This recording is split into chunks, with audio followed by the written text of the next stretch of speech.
Il faut se méfier des habitudes, des choses qui semblent acquises et dont on finit par ne plus mesurer la valeur. Il y a 150 ans en France, il était interdit de faire grève. La journée de travail était de 12 heures. En cas de maladie, d'accident au travail ou de grossesse, chacun ne pouvait compter que sur lui-même ou sur ses proches. Être seul ou isolé, c'est être fragile. C'est en se regroupant que les salariés ont inventé des solutions de secours mutuels et qu'ils ont obtenu des avancées sociales. C'est en se regroupant et en faisant pression sur les hommes politiques que les salariés ont vu des lois et des règles améliorer peu à peu leurs conditions, et pour cela, ils ont créé les syndicats. La sécurité sociale, c'est-à-dire l'assurance maladie, les allocations familiales, la retraite, mais aussi l'assurance chômage, les conventions collectives, la limitation du temps de travail ou l'obligation d'un jour de repos hebdomadaire, tous ces acquis sociaux ont été obtenus par l'action collective et syndicale, et FO en a été partie prenante, voire à l'initiative. Ces conquêtes et ces droits sont aujourd'hui menacés. Et l'outil majeur pour les préserver, c'est le syndicat. Le syndicat d'une usine, d'une ville, d'un département, d'un secteur d'activité, jusqu'à se regrouper en interprofessionnels, tous secteurs confondus, publics comme privés.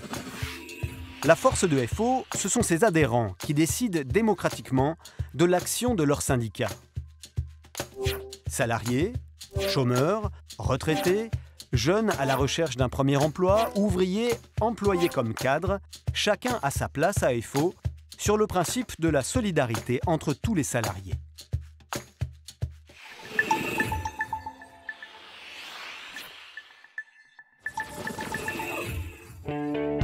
FO est un syndicat libre et indépendant de toute influence extérieure, qu'elle soit patronale, gouvernementale, religieuse ou politique.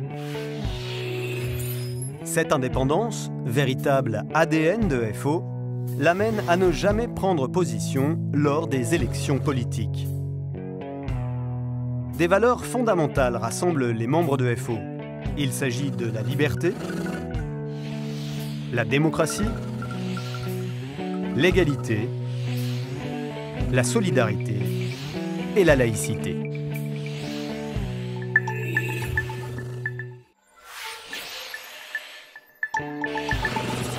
Adhérer à FO, c'est se défendre individuellement et collectivement en portant des valeurs partagées.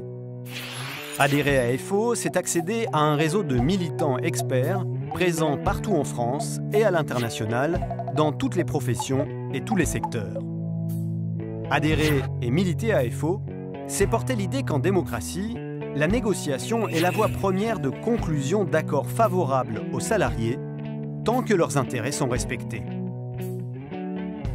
Lorsque ce n'est pas le cas, FO c'est aussi dénoncer, s'opposer, voire appeler à la grève quand il le faut.